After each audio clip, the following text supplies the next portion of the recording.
आपलं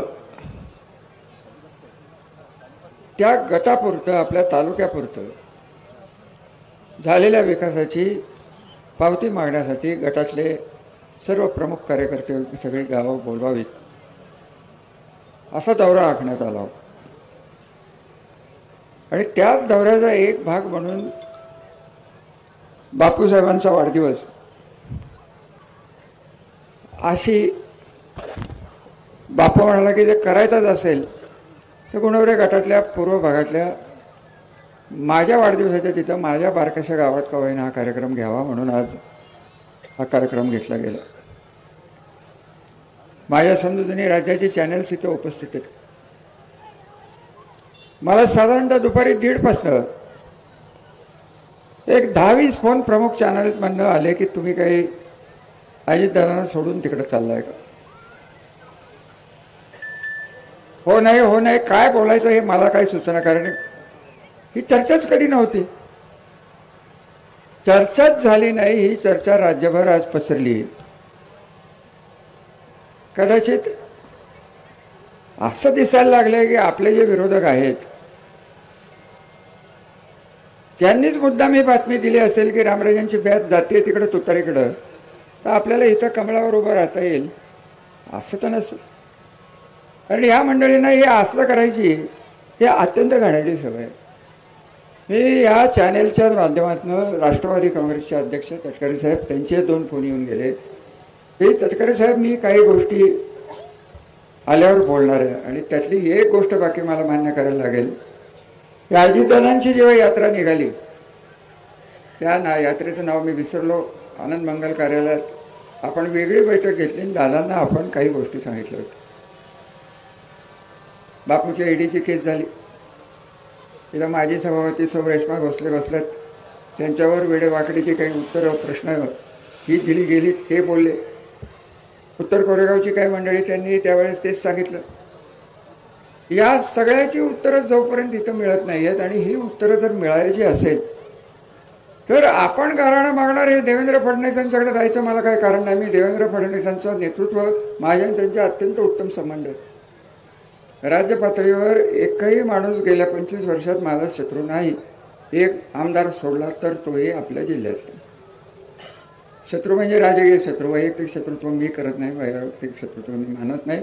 राजकारण हे राजकारणापुरतं असावं असा मानणारा घराचा मी एक आत्ताच्या पिढीचा माणूस.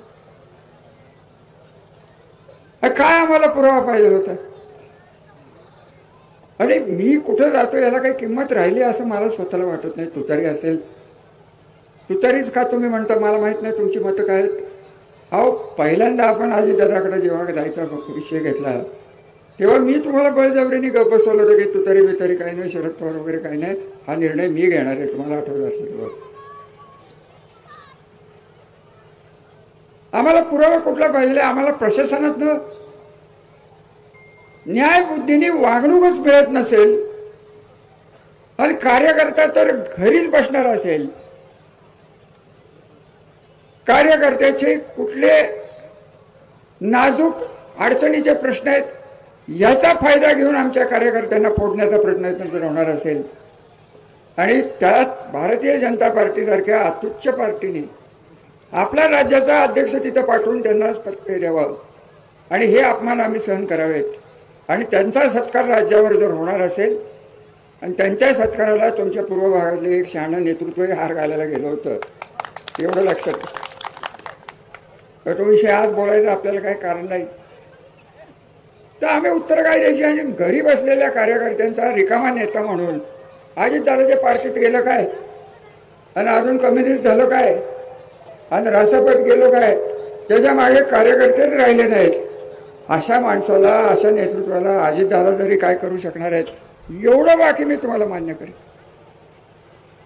दादा किती आक्रमक आहेत अख्ख्या महाराष्ट्राला माहीत.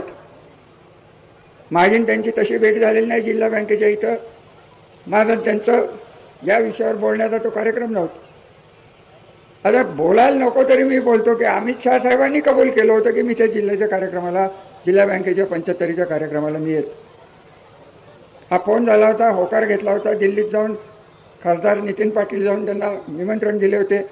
कुठनं मानमधनं दैवडीतनं फोन गेले.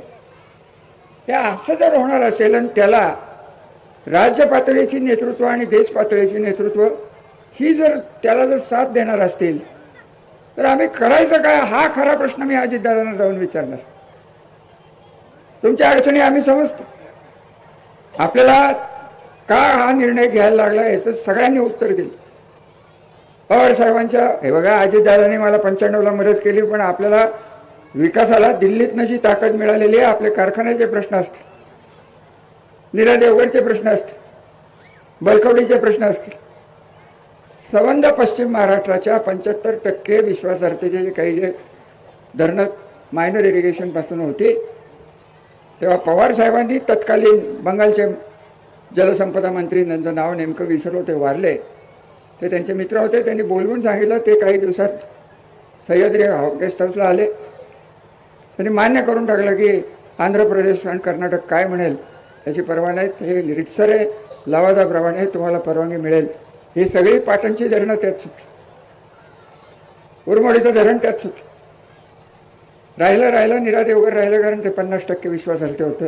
तर तो पाणी कुठे वाया जातो. आपण ज्या गावात बसलोय ते वीरचं पाणी, नीरा देवगरचं पाणी वीरमध्ये येऊन तुम्हीच लोक गेली 15 वर्ष वापरताय की नाही एवढं सांगा. मला आज तुमचंच पाणी काढलं जात आहे आणि नीरा देवगरचं पाणी फलटणला आणि माळशिरसला आणि खंडाळ्याला मिळणार आहे. आणि हे शहाणं म्हणतोय की ते सांगोल्याला द्या, आणि आपण काहीच बोलायचं नाही, आपल्या नेतृत्वाने याला काहीच सांगायचं नाही.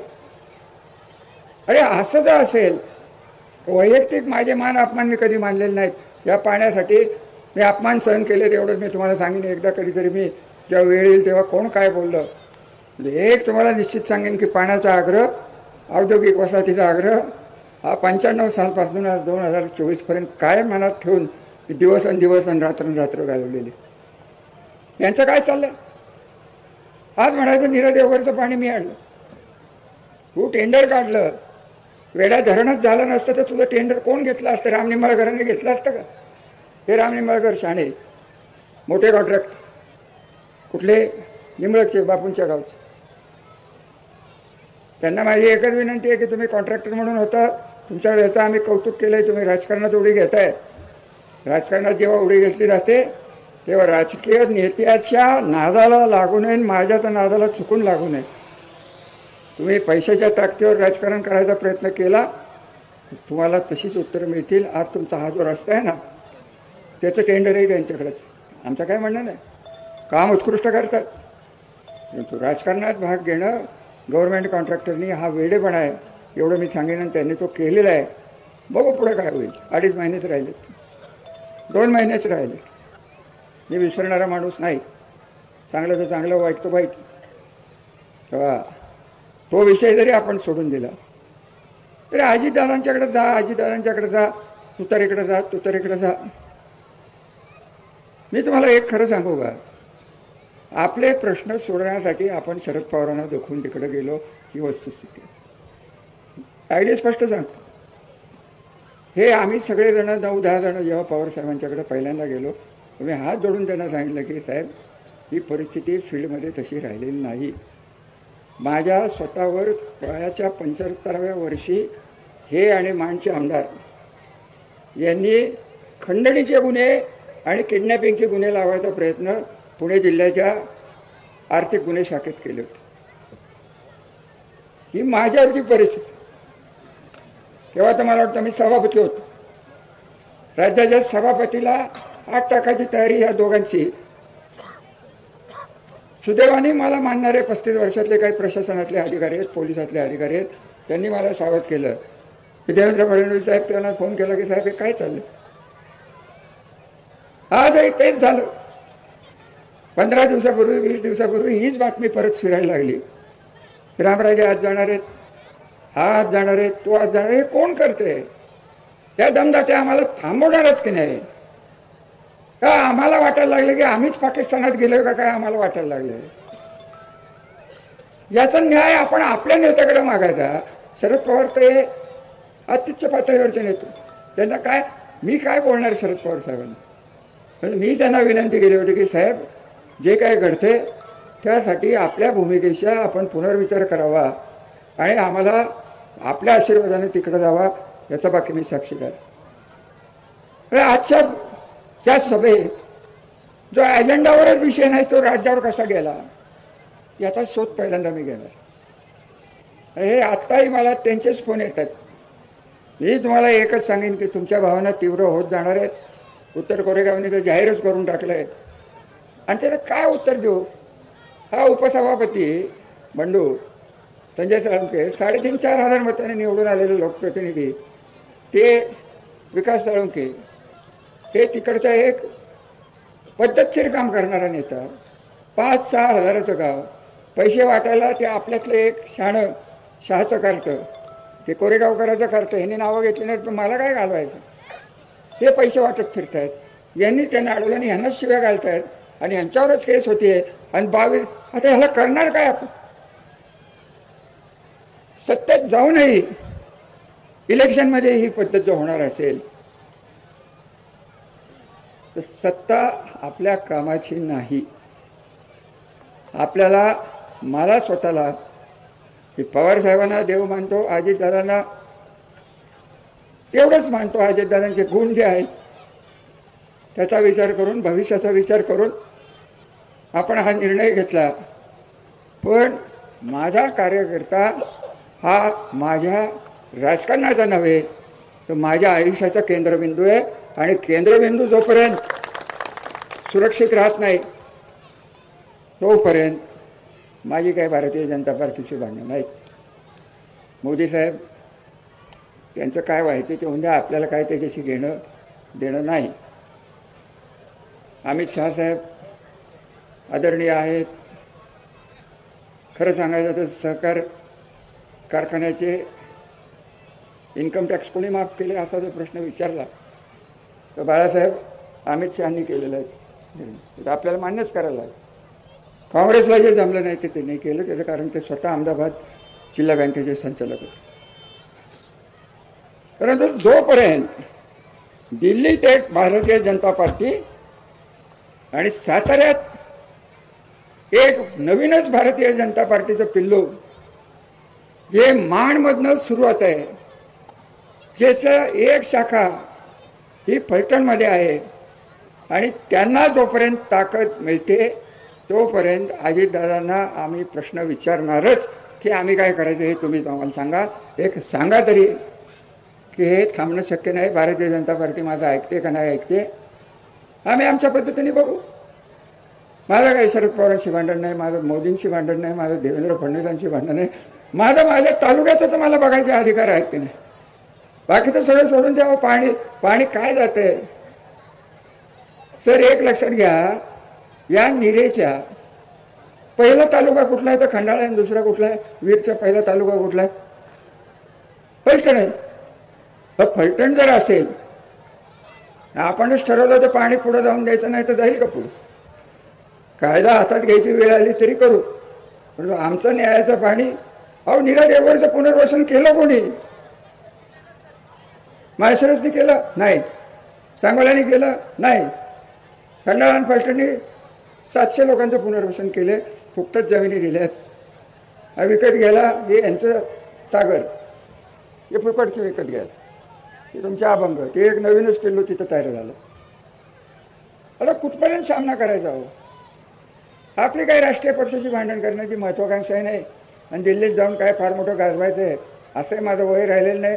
परंतु जे काय केलंय, जे पाणी असेल, शिक्षण असेल, रस्ते असतील, लाख भानगडी केल्या, एक संस्कृती केली. फलटण तालुक्यात जो तालुका अख्ख्या राज्यात गटबाजीसाठी प्रसिद्ध होता, तत्कालीन पवारसाहेब जेव्हा भेटायचे तेव्हा नेहमी म्हणायचे की तर पवारसाहेबांनी भाषणं केली आहेत की फलटण तालुक्यात एका रात्रीत काय होईल काय सांगतात नाही असं हे तालुक्याचं चित्र. जुनं विसरलो. राजकारण करताना विकास डोळ्यासमोर ठेवला, सत्ता मिळत गेली, कारखाने सुधारले. आज 5-6 लाखाचा ऊस आज 20 लाख टनावर ऊस गेलाय. यांचा स्वतःच्या खासदाराचा कारखाना कोणाच्या पाण्यावर आलाय. उपळव्याला ज्वारी बाजरी होत नव्हती, तिथे एक कारखाना चालवतात. इतकं शहाणं आहे. ते काय होतंय जरा उंच असल्यामुळे मला वाटत नाही त्याच्या मेंदूपर्यंत हृदयातनं रक्त जातं की नाही. आणि मेंदूत रक्त गेलं नाही तर आपण काय म्हणतो लोकांना, तसंच आहे, पिसाळलेलं ते लहानपणापासून पिसाळलेलं आहे, ते पिसाळणारच आहे ना. आता त्याला सत्तेची साथ काय बोलायचं. मला काय काय वेळेस बाकी भारतीय जनता पार्टीचं मला फार मोठं कौतुक वाटतं की ज्या माणसाला आग टाकायचं आहे त्याला खासदारकीच्या पहिल्या यादीत त्यांनी डिक्लेअर करून टाकलं. म्हणजे आता समजायचं काय, असं सांगून टाकावं आम्हाला की बाबा इथं सर्वश्रेष्ठ नाईक निंबाळकर हे रणजित नाईक निंबाळकर आहेत, त्यांच्या पुढे कोणाचं काही चालणार नाही. SP त्याच्यासमोर वाकणार, इन्स्पेक्टर तर ते समोर आले तर त्यांना जुलाबच लागत आहेत. तर ढोले पाटील कोण आणला आहे प्रांत, त्यालाही जुलाब लागत आहेत. तहसीलदारही तसाच आहे. आपण कामच करायचं सोडून देऊ, आपल्याला काय करायचं ते आपण ठरवू. एकदा आम्हाला सांगून तरी टाक. कार्यकर्त्याला जर सरकारी अधिकाऱ्याच्या समोर जर मान मिळत नसेल आणि असं जर सांगितलं राहील की वरनं आम्हाला वरिष्ठांचे फोन आले होते, वरिष्ठ कोणते सांगायचंच नाही. म्हणजे पोलीस चौकीत आजही गेला तुम्ही, हे बोलणार नव्हतं खरं वाढदिवसाच्या दिवशी. काय त्या आगवण्याचं माझं काही प्रेम नाही आहे. आगवण्याचं काय केलं, अहो लाज वाटते की आगवण्यासारख्या त्याचाच कार्यकर्त्याला 16 केसेस केलेत. त्याच्या मुलींनी आत्महत्येचा प्रयत्न केला, त्याच्यावर केस झाली, अजून एक आत्महत्या झाली, यांचं नाव घेतलं गेलं, तपासच नाही.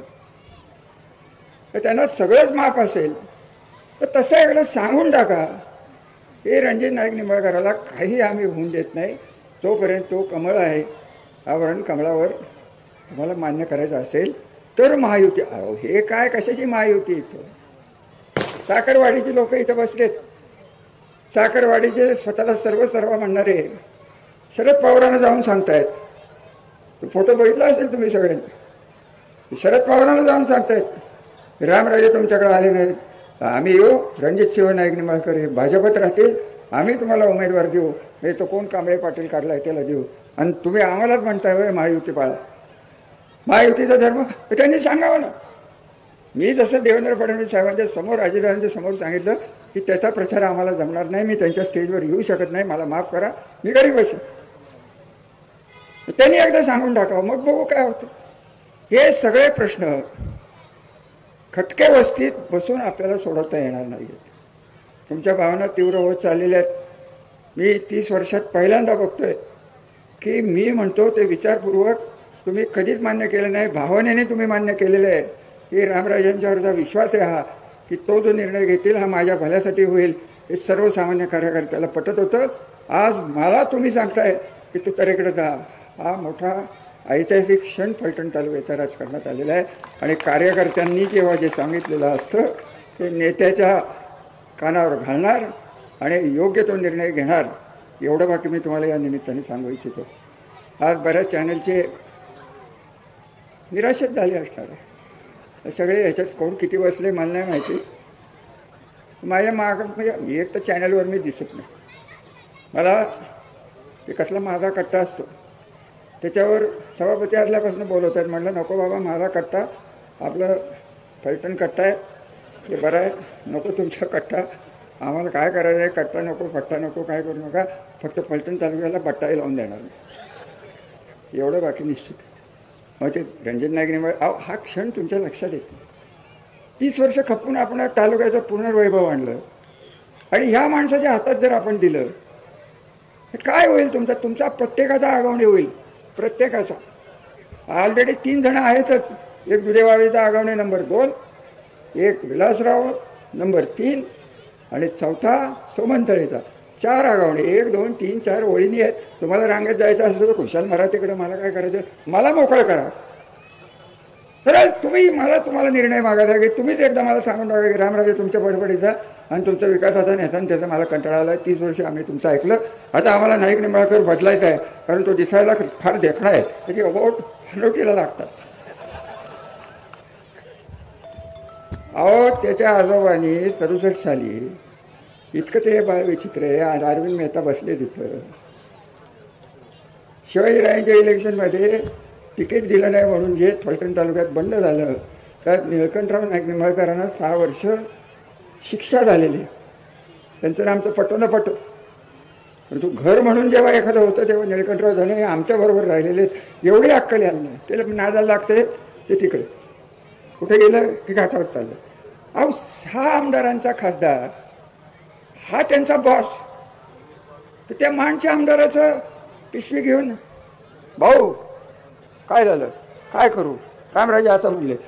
आपल्या कॅनॉल कमिटीवर जयकुमार मेंबर होते हे माहिती आहे का तुम्हाला? एका पत्रकाराने लिहिलं का काही? एक विश्वास भोसले होते, ते तर काही न विचारलेलंच बरं. काल तुम्ही म्हणला संजू बाबा ऑक्टोबरमध्ये सगळी चांगली माणसं जन्माला येतात, ते विश्वास भोसले काल परवाच जन्माला आले. प्रल्हाद पाटील पण आहेत. आता काय करायचं काय? आता कशाचं चांगलं आणि वाईट? अरे साखरवाडीचे बघा 6 तारखेला मागच्या दारानी इकडच्या दारानी पाटील माझं वाटोळं केलं, 15 महिने मला पगार दिला नाही तरी पाटील. हे आम्हाला खरं झालं जमत नाही हो. हे पाटलाचा गुण या रणजितचे गुण आम्हाला थोडे तरी पुढील जन्मात मिळावेत. हे काय न करता मतं कशी घ्यावी याच्यात या दोघांची काय केलंय काय यांनी? बोलण्यापलीकडे काय करू शकत नाही. वर्ण साथ मिळेल. अरे आज हिंमत असले तर ये चल मी अपक्ष उभा करतो तू अपक्ष कर चल बाद झालं. पार्टीन शरद पवार माझी आहे का हिंमत? चल ये चल तू छत्री घे आणि तू कुत्रं घे. हे आहे का हिंमत? बघी ना. आणि सेनापती कोणतं मल्टनचं ते काळं अख्ख्या बिल्डर लोकांना तिने ब्लॅकमेल केलं. अहो 400 केसेस पलटण शहरात. काय विकासाचं काम? 308 नावाचं कलम आहे. ते कलेक्टरकडे गेले की ते कामच थांबतं. किती सांगू त्यांचं? काय सांगू राज्याला की आमचं दुर्दैव आहे की ही बाळा आमच्याकडे जन्माला आली, आमच्या घराण्यातच जन्माला आली आणि आमच्या जोरावर बसली. आता त्यांचं जर काढायचं म्हणलं तर कशाला काढाकाढी करायचे? तुम्हाला एक मी या निमित्ताने सरळ सांगतो, मी सासवडला हेच बोललो होतो. 85 झाली पाटलाचं मी सांगितलं होतं पाटलाला की तुम्ही करताय ज्या पद्धतीने कारखाना चालवला आहे, कारखान्याचा उपयोग राजकारणात केला गेला तर याचं जिवंत उदाहरण श्रीराम कारखाना आहे, तुम्ही ते करू नका. त्यांनी तेच केलं. तेव्हापासून मी सांगत होतो की पाटलाचा फुगा फुटणार आहे. माझी काढीची इच्छा नाही की पाटलाच्या इस्टेटीवर काही परिणाम हवे. त्यांनी त्याच्या हाताने उद्योग करून घेतले. आता भोगायला लागतं. कार्यकर्ते काय केलं? इथं रेशमा बसली. त्यांच्या वडिलांचं कर्ज पाटलांनी फेडायच्या ऐवजी यांना फेडायला लावलं. त्यांच्या मागे हे धुणं लावलं आणि परत म्हणायचं काय माझ्याकडे कुठं कारखाना होता? बरबाद झालो मी. बरबाद स्वतःच्या हाताने झाला. कुठल्याही शाळ्या माणसांनी व्यापाऱ्यांच्याकडनं पैसे घेऊन कारखाना चालवलं. ह्यांनी चालवलं. अहो काय त्या साखर कारखान्याचं सांगू? गोडाऊनला बाहेर शिक्का असतो प्लेटचा बजरंग नाना, तिथं साखरवाडीत शिक्का. आत व्यापारी आला बघायला की समोर पोत्याची थप्पी आणि मागं मोकळं. ही पद्धत मोकळंच मागं म्हणजे पोतीच नाहीत. ही पद्धत पाटलाची. आणि व्यापारीही शाणेच. काय केलं आमच्या करवाचं?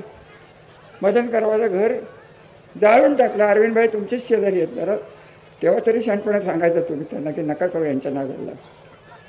अहो किती बोलायचं या लोकांच्या विषयी? कशाला आपण गटारात हात घालायचं? हे तुम्हाला एक शब्द देऊन माझे विचार मी थांबवणार आहे. मी अजितदादा हे सगळं सांगणार आहे. अजितदादा त्याच्यावर योग्य तो निर्णय घेतील. मी पवारसाहेबांना आज तागात भेटलेलो नाही.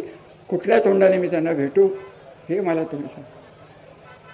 ज्या माणसाने मला आमदार नसताना मंत्री केलं 2009ला, त्या माणसाला सोडताना माझ्या जीवाला काय वाटलं असेल हे आम्हाला माहिती आहे. आमच्या घराच्या या परंपरा नसताना केवळ तुम्हाला डोळ्यासमोर ठेवून आपल्याला संरक्षण मिळेल मनाला दाबून पवारसाहेबांना सोडलं हेही प्रामाणिकपणे सांगेन.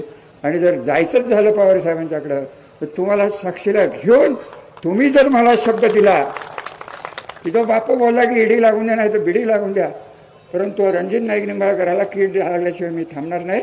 आणि गावोगावी जर कार्यकर्ते बाहेर पडून जर कामाला लागले तर ह्या माणसाचं डिपॉझिट राहू शकत नाही. एवढी ताकद तुमच्यात आहे हे मला माहिती आहे. अजून काय बोलू? आता कशाला ओरडतो? जरा बिघडला का? बापू जेवायचा देवा होता. कुठल्या गावचा आहे कोणाला माहिती? बहुतेक घेतलाच असं सवणवाडीला. कशाला बाबा जरा शांत राहा. जास्त वेळ आली तर मलठणला जा. तर जास्त काही बोलून चांगल्या कार्यक्रमाची शोभा मी करू शकत नाही.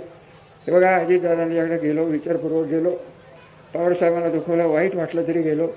जे काही याच्यापुढे होईल तो निर्णय तुम्हाला केंद्रबिंदू धरून, जर माझा कार्यकर्ता सत्तेतनं जर असुरक्षित असेल तर आपल्याला वेगळा विचार करायला लागेल.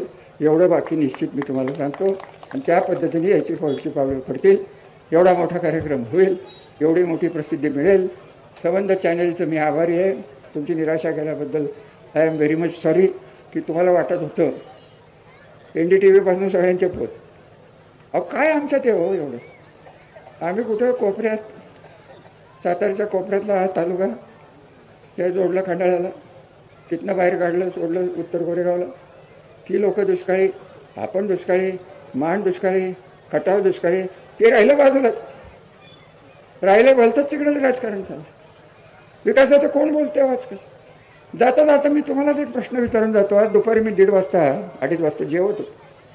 माननीय मोदी साहेब तिथं आले, हेलिकॉप्टरवरून आले, विमानातनं आले. त्यांनी जी उद्घाटनं आत्तापर्यंत केली त्यातली किती उद्घाटनं ग्रामीण भागात होती आणि किती उद्घाटनं ही मुंबई आणि मुंबईच्या परिसरात होती, याची आकडेवारी तुम्हाला काढता आली तर तेवढं माझ्यापर्यंत. कारण हजारो कोटीच्या खाली मुंबईत चालली आहे. म्हणजे आम्ही काय जनावर आहे. मुंबईच्या विरुद्ध मला काय बोलायचं कारण नाही. आपल्या लोकांनाही मुंबईने जगवले. पण शेवटी होणार आहे काय की 800 खासदार जेव्हा होतील तेव्हा आपल्या जिल्ह्याचे आमदार आणि खासदार कमी होणार आहेत. सगळा राजकीय बॅलन्स हा मुंबई, पुणे आणि नाशिक. आत्ताच 125 आमदार तिथे लागतात. किती 144 किती राहिले. आणि हे जोपर्यंत डिस्पॅरिटी जी तयार झालेली आहे की लोकसंख्येच्या आधारावर आम्ही मतदान घेणार, आम्ही मतदारसंघ करणार, हे जोपर्यंत होत नाही, शेवटी सत्तेचं राजकारण आहे. 144 ही बेरीज झाल्याशिवाय सत्ता येत नाही, हे आपल्याला मान्य करायला लागेल. जे काही आमदार आपले आहेत हे आपल्या विकासाच्या दृष्टीने काम करणारा हा दीपक चव्हाणाला आपण पुढे केलेलं आहे. चौथ्यांदा त्यांना आपण पुढे केलेलं आहे.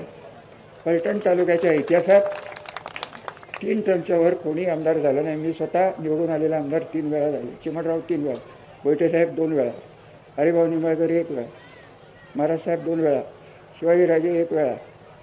हा आपला इतिहास. दीपकराव तुम्हालाही वागताना